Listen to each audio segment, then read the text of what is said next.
खोपोलीत नागपंचमी निमित्ताने सर्प जनजागृती अभियान राबविण्यात आले होते।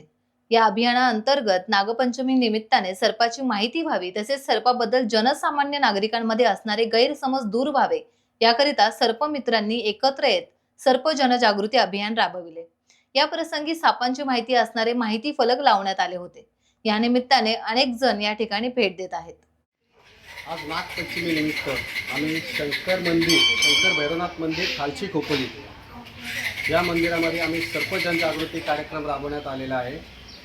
Khopoli Khalapur snake rescue team आमची या सर्व सर्पमित्रांच्या माध्यमातून आज आम्ही श्री क्लासेसचे विद्यार्थी आणि इथे येणारे भाविक, देवळामध्ये मंदिरामध्ये येणारे भाविक या सर्वांना सापांबद्दल माहिती देण्याचा आम्ही प्रयत्न केलेला आहे। तसेच सापांबद्दल ज्या अंधश्रद्धा आहेत यांचं निवारण करण्याचा एक आम्ही सर्पमित्रांनी प्रयत्न केलेला आहे।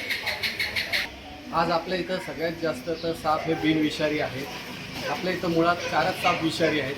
त्याच्यामध्ये मणियार, नाग, बोणस आणि फुरशा हे साप विषारीमध्ये येतात। पण आपल्याला सापांबद्दल इत्यंभूत माहिती नसल्यामुळे आपण मोस्टली बिनविषारी सापसुद्धा विषारी साप म्हणून मारले जातात।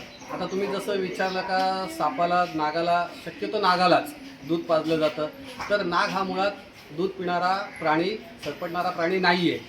नागाचं मुख्य भक्ष्य हे उंदीर, बेडकं हेच आहेत। जेव्हा एखाद्या गारुडी 8-8, 10-10, 15 दिवस अगोदर नाग त्यांच्याकडे आणून पेटाऱ्यामध्ये ठेवतो, त्याच्या ग्रंथी काढतो, त्याचे दात काढतो आणि मग त्याला आपण दूध ठेवलं तर दूधच नाही, मुळात आपल्याकडं आपण तो शंकराच्या गळ्यात असल्यामुळे आपण त्याला दूध पाजण्याचा प्रयत्न करतो।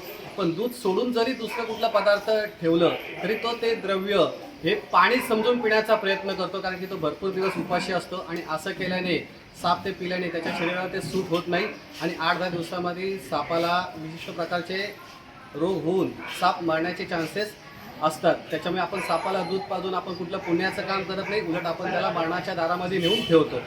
त्याच्यामुळे नागपंचमीच्या वेळेस तुम्ही कृपया करून सापाला दूध पाजण्याचा प्रयत्न करू नका, असं मी नागरिकांना आवाहन करतो।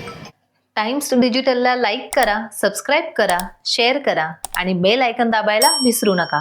पाहत रहा टाइम्स डिजिटल।